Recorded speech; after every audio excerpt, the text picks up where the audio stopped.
Do you regret your marriage to your husband? The host believed he had her on the ropes, but what came next left him grasping at air. Usha Vance's reply caught everyone off guard, making the host reevaluate his strategy. And in a hurry, picture the scene. Millions of eyes fixed on her, cameras rolling, blinding lights shining down, and a tension so thick it could cut through. The studio, previously peaceful, was suddenly abuzz with an electric tension. The host, infamous for his quick wit and liberal tendencies, sat up straighter in his chair, a slow grin spreading across his face. He fidgeted with his notes, obviously sure of his next step. This was not the first time that he had done this, drawing someone into a sense of security before pouncing on them with a question meant to get them off balance. But Usha Vance? She was not just some guest. Dressed in a simple yet classy navy blazer, she exuded a soft, almost magnetic assurance. Yale-educated and with the poised smarts of a veteran lawyer,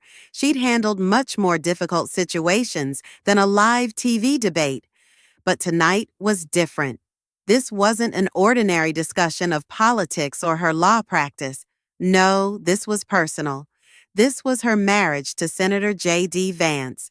And then, as if cueing a script, the host leaned in, elbows resting on the desk, his head cocked slightly to indicate that he was ready to pounce.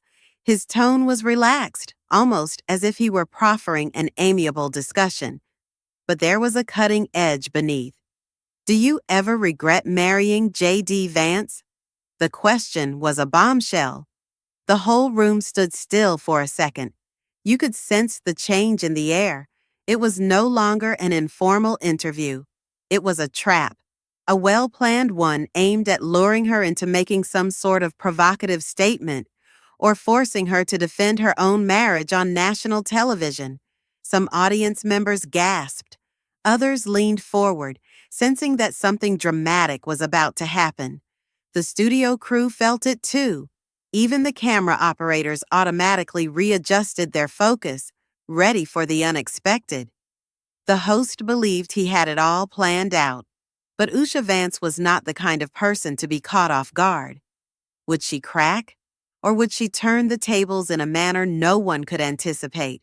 The man who had built his career on catching guests off guard could barely hide his satisfaction. He knew he had phrased the question perfectly, innocent enough to seem like casual curiosity, yet sharp enough to provoke a reaction. He had witnessed it before. Politicians' wives fumbling under stress, fluffing it with a nervous smile, a hesitation, or worse, an awkward silence. Any one of those would be sufficient to make a headline. But Usha? She didn't fail. She didn't stumble. She didn't giggle uncosily. She simply allowed the question to hang in the air, lengthening the silence to a thickness that was full of implied tension. The audience stirred uncomfortably in their seats, knowing that something big was about to pop. The host, certainly, was monitoring her intently, expecting some giveaway sign that she had been shaken. But all he received was a measured, slow smile. One beat, another. The smile on the host's face faltered just for a moment. This wasn't the response he had anticipated. He'd thought she'd leap to answer, wanting to explain, to defend herself. But Usha Vance just sat there, serene and unruffled, unflinching. The quiet increased by the second. The crowd, uncertain whether to squirm uncomfortably or to breathe in unison, was suspended in time. In the universe of live television, even the most minor delay seemed an eternity, and at this moment, everyone in that studio understood that something was going to occur. Next, Usha released her breath in slow motion. She looked at the host, neither in anger nor with discomfort, but with a much more jarring to him, amusement. Regret? She stated it firmly, as if they had just been asked whether or not she was sorry she'd eaten breakfast that morning. No hesitation, no delay. The host blinked, caught off guard for the first time that night. What would she have to say next? And would it be sufficient to silence him? His own fingers quivered ever so slightly on the desk. The host had anticipated her breaking into defensive mode. Perhaps laugh a little nervously, perhaps attempt to parry the question outright. But instead, Usha was dawdling, acting out the moment as though she held the reins. She crossed one leg over the other, settling just a little in her chair to indicate that she was staying put. Then, with calculated ease, she replied. You know, she said, tilting her head just sufficiently to indicate. The tables were turning. I always find these types of questions interesting. There was a point to what she was saying, a calculation. She wasn't simply responding to him, she was stating something. The host had his mouth open, ready to interrupt, but she wasn't finished.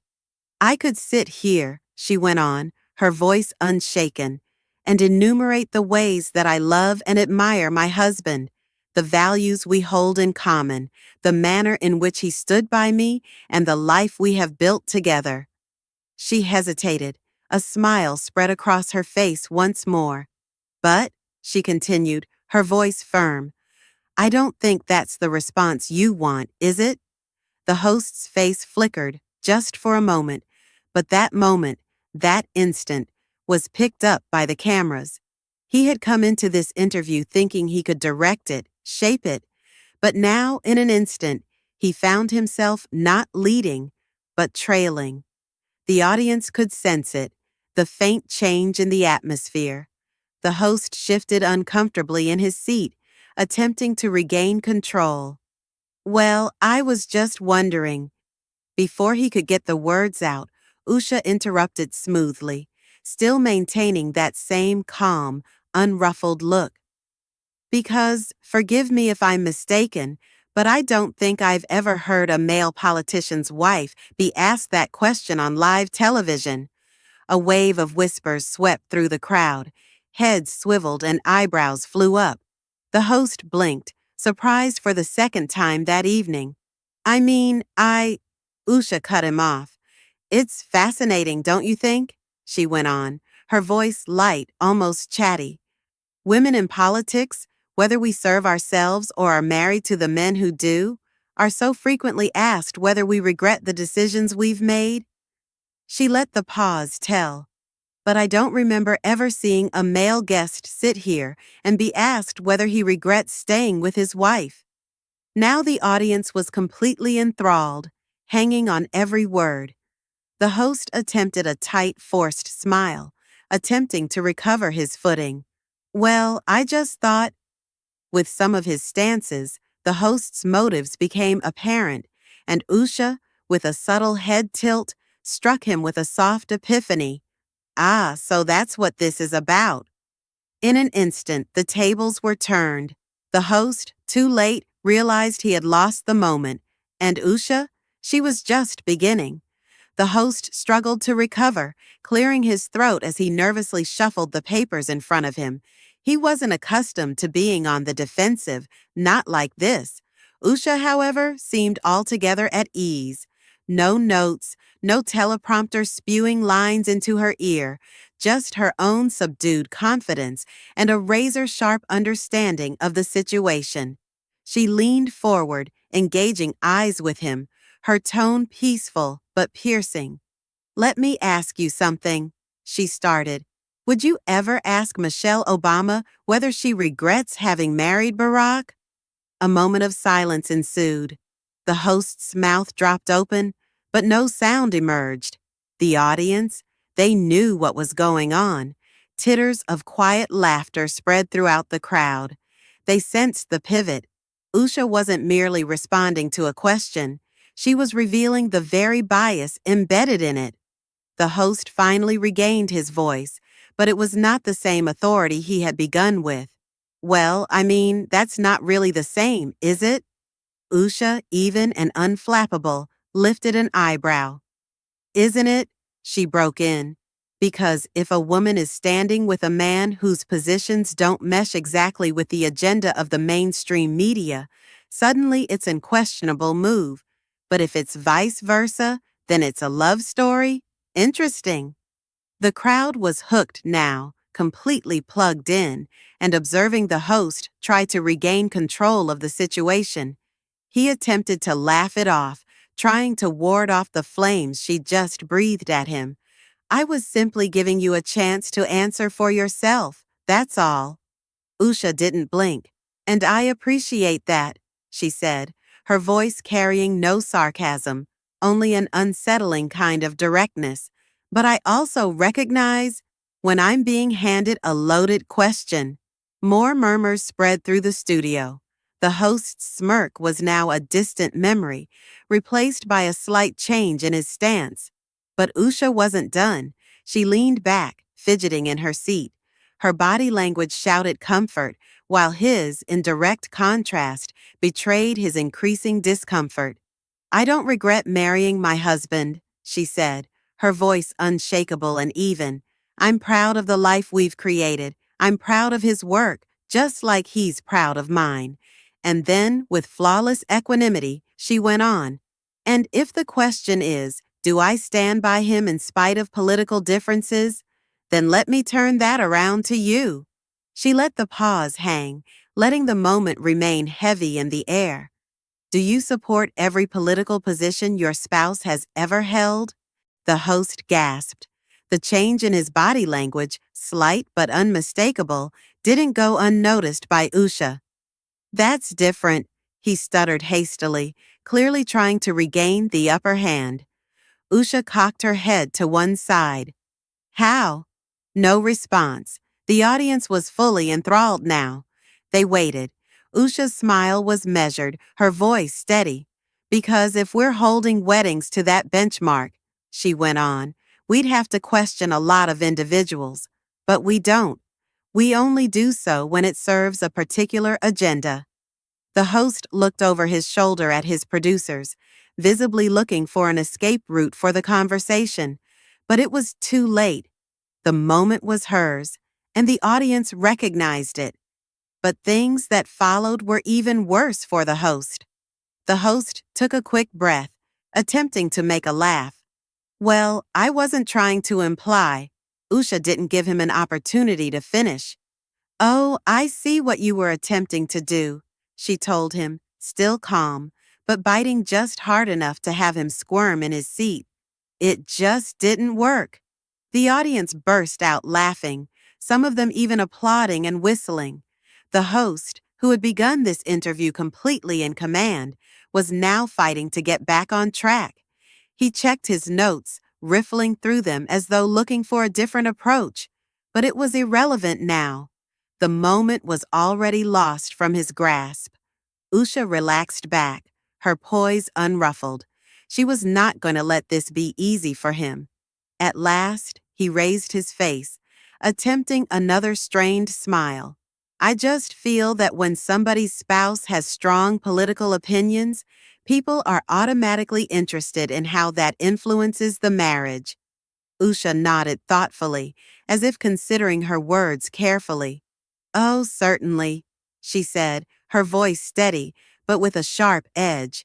"Just like people were interested in Bill and Hillary Clinton's marriage when they differed on some policies.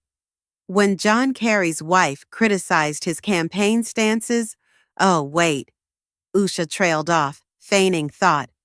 "Nobody really asked them those questions, did they?" A new wave of laughter swept through the audience. The host's smile grew tighter by the second. His patience was thinning. "Look," he said, his voice revealing frustration. "I was simply asking a question." Usha, cool and unruffled, replied, "And I answered it." She hesitated for a moment, then added with acid accuracy, "The issue is, you didn't receive the answer you were looking for." A group ooh rippled through the studio, and even the camera operator couldn't resist stifling a smile. The mood in the room had completely changed. The host was aware of it. He could attempt to move forward, but it would not matter. The harm had already been inflicted. The viewers could sense it. This was the type of moment that would be replayed, posted on social media, and analyzed in news panels. It would be made into headlines come morning. And that's precisely what occurred. Before the interview was even broadcast in its entirety, video clips of Usha's quick retort were already circulating online. Twitter was abuzz with responses, some praising her for puncturing the host's argument, others trying to spin it in his direction. Memes appeared, screenshots of the host's shocked face pasted all over political analysis blogs. Even media commentators, usually in disagreement with Usha's politics, conceded she had navigated the moment with unrivaled acuity and poise. The network, knowing the power of what had just transpired, cut the exchange and posted it to their own YouTube channel. But even they couldn't dictate the spin. They cut the framing to present it as a heated exchange instead of a clear-cut takedown. But it was irrelevant. The people had already witnessed the unedited version. And they all agreed on one thing. Usha Vance had just served up one of the most overwhelmingly powerful reactions in the history of political media. The host, then? His name was also trending, but for all the wrong reasons. The domino effect of this did not end at the interview. What ensued pushed things further still. The backlash was quick. News media rushed to react, each spinning the moment to suit themselves. Right-wing media celebrated Usha's takedown as a lesson in poise under fire, referring to it as a moment that revealed the double standards of the media. Liberal commentators attempted to spin down the exchange. Some even asserted the host's question had been misunderstood, or maybe Usha had dodged instead of a direct reply. But that didn't matter. The video was everywhere. Glimpses of her reply swamped Twitter, Facebook, Instagram, and even TikTok. Someone even composed her harshest words to music, adding slow-motion close-ups of the host blinking in stunned silence. In 24 hours, the clip had millions of views. Political figures couldn't resist weighing in. Some Democrats avoided the subject altogether, unwilling to touch what was clearly a PR disaster for the host. Others scrambled to perform damage control, suggesting the backlash was manufactured. Meanwhile, Republicans wasted no time turning the moment into a rallying cry. Prominent senators, commentators, and influencers praised Usha's response as the perfect rebuttal to media bias. But the most revealing response was from everyday viewers. The comment pages of news websites and social media sites were filled with individuals who weren't political per se, but had experienced the bias personally. Women in particular resonated strongly with Usha's argument. "This isn't about politics," wrote one commenter. "I've had people ask me questions like this, just because I don't meet their ideals." Good for her for standing up for herself. She didn't raise her voice. She didn't get defensive. She just totally destroyed the guy. That's how it's done.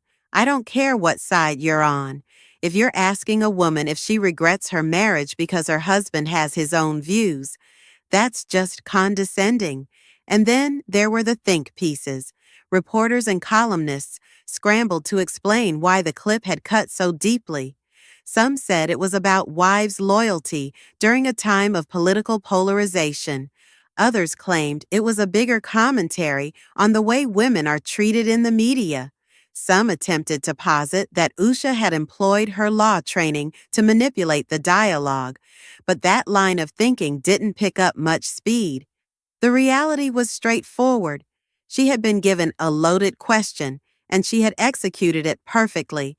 And as for the network, the host's employer, they were left in a tight spot. What began as a straightforward segment, a standard chat with a political spouse, had. It was a moment gone viral that ran much out of their hands. In a lame attempt at damage control, the host issued a statement, asserting that the question had been fair and misconstrued. But no one was swallowing it, because Usha hadn't only weathered the interview, she had turned it around on its head. And the conversation? That wasn't disappearing anytime soon, but beneath the headlines and social media outrage, there was a greater lesson here, one that was more important than whatever today's politics might be. While the media frenzy raged on, Usha Vance was just the same as she was during that interview, calm, unruffled, and steadfast. She did not pursue the headlines. She did not gloat or join online arguments. She had already said what needed to be said, and that was sufficient. The effect of that moment was more than a viral video. It struck something deeper, something much more human than politics. People recognized themselves in that exchange. It wasn't about the host, and Usha Vance was about the way people, particularly women, are constantly being put in positions where they have to explain themselves. A woman creates a successful career, and she's asked if she regrets giving up family time. A woman stays home and raises her children, and she's asked if she regrets not having a career. A woman marries a man with strong opinions, and suddenly her marriage is open to criticism. The double standard was not something that could be overlooked, and Usha hadn't simply responded to the question. She had revealed it for what it actually was. That was the actual reason why the clip went viral, because it was a moment of clear vision. A reminder that sometimes the most effective response is not yelling or debating, it is simply not playing the game. She had asserted control of the conversation, not by striking back, but by causing people to think. And that's a tool more effective than any political soundbite. Ultimately, the host's bid to corner her failed spectacularly, but this was never about him. It was about how we treat individuals when we feel they owe us an explanation for their decisions. Perhaps, just perhaps, it was a wake-up call. Because if one thing is to be learned from this, it's this. Confidence is not about being the one with the loudest voice in the room. It's about knowing when to say something and when to remain silent and let the truth speak for itself. Usha Vance didn't win an interview. She changed the conversation, and that's something no headline can ever take away. If you liked this analysis, do subscribe for more genuine, though provoking stories such as this one. And do tell me, have you ever found yourself in a situation where you had to explain your personal decisions? Let me know in the comments below.